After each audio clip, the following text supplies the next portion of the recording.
Hello out there, my name is Christina. Welcome back to this channel. This is the place where we gush about the films that we love and try understanding the ones that we don't.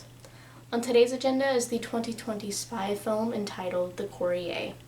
It was directed by Dominic Cooke and written by Tom O'Connor. It is inspired by the true story of a British businessman named Greville Wynne being recruited by the Secret Intelligence Service to act as a message conduit with Russian spy Oleg Penkovsky in the 1960s. Perhaps needless to say, a spy-centered thriller has every reason to avoid utmost priviness. Faced with the challenge of balancing different nodes of motivation for their participation in this mission, both Wynne and Penkovsky are presented as being prioritized with safety overall, with significant differences in regards to their previous experience when it comes to traversing through the Soviet Union. Mostly involved in the business of trading electrical equipment at a most opportune time, prior to being recruited by the CIA, Wynne was already regularly traveling through the USSR.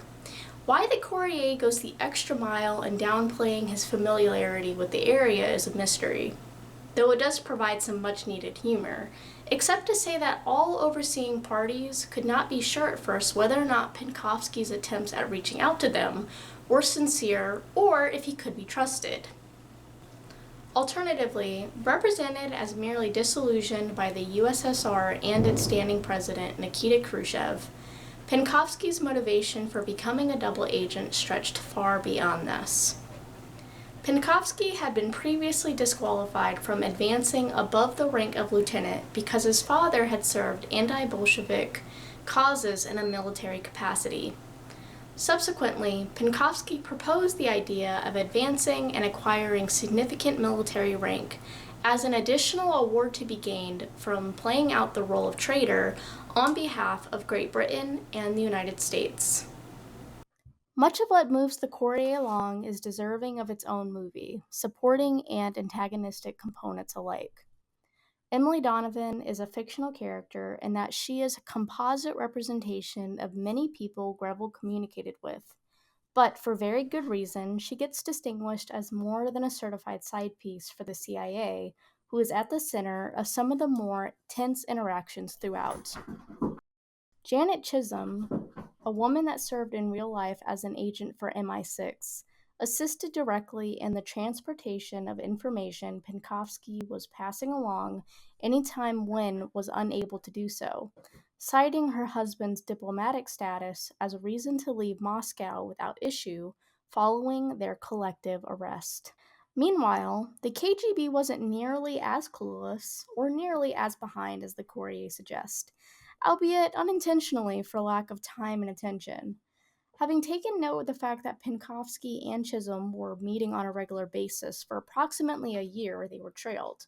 Reason being that Chisholm's husband, Roderick, worked frequently with a man also serving as a double agent for the KGB by the name of George Blake, and it was suspected that Janet might fare as a valuable asset if she could be recruited for the KGB as well.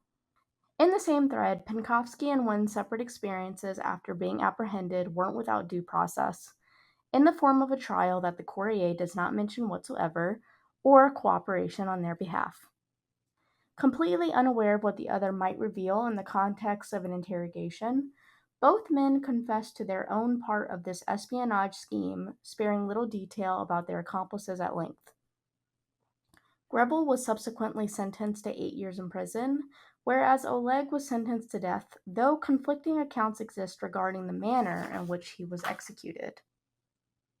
Disheartened and likely still in disbelief as to what transpired between them after his release, Wynne's own publications regarding this matter, such as The Man from Moscow and The Man from Odessa, prove sketchy to say the very least. Much of what he wrote has been proven as questionable or simply impossible, such as reports related to his location at various times or the amount of time he spent working for MI6. This has called many to question his reliability as a narrator, and thus the requiring of additional and sometimes conflicting sources to write the Courier's screenplay. In digging deeper, Wynne's history of embellishment is attributable to more than his previous experience as a salesman, and much less simply a show of ego. Shortly after his release, Wynne was thrust into a temporary state of fame as an expert on all consumable goods that could be marketed as spy-related, regardless of their applicable use. And this was at odds with how he was identified or acknowledged at large by the very organizations that benefited from his services. It is likely that this was more a matter of protocol than much else. But let's get real. Hardly anyone would get through what Wynne did without a compromised sense of purpose and the like after the fact, and perhaps his ongoing struggle with alcoholism for the rest of his natural life serves as evidence enough that he was not handled with much care. This is an irony given the attentiveness with which he handled materials that helped prevent the outbreak of a Third World War, but in usual fashion, I digress.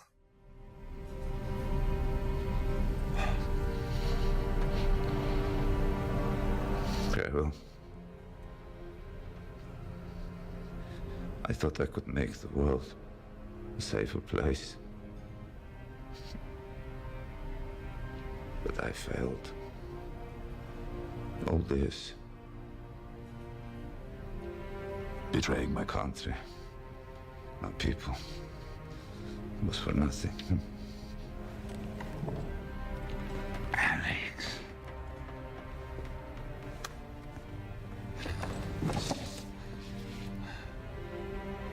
Of course I forgive you. I have to look after my family too. Easier now I know there's not going to be a nuclear war. Because Khrushchev withdrew his missiles. Because of you. Because of you. You did it, Alex. You did it. You did it. Because of you, Alex. You did it.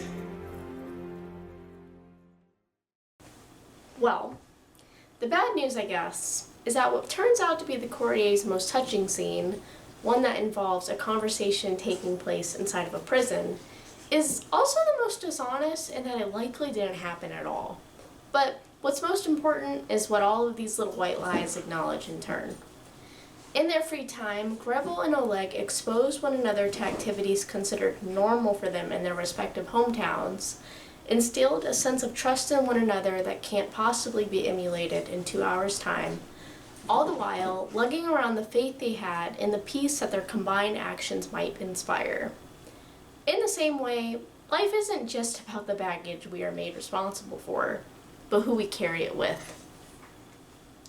If you are still watching, thank you so much for your time. As usual, questions, comments, and concerns are encouraged and welcome below, in addition to suggestions as to what movies I should be watching and analyzing next. My name's Christina. Happy film hunting. I'll see you next time. Bye.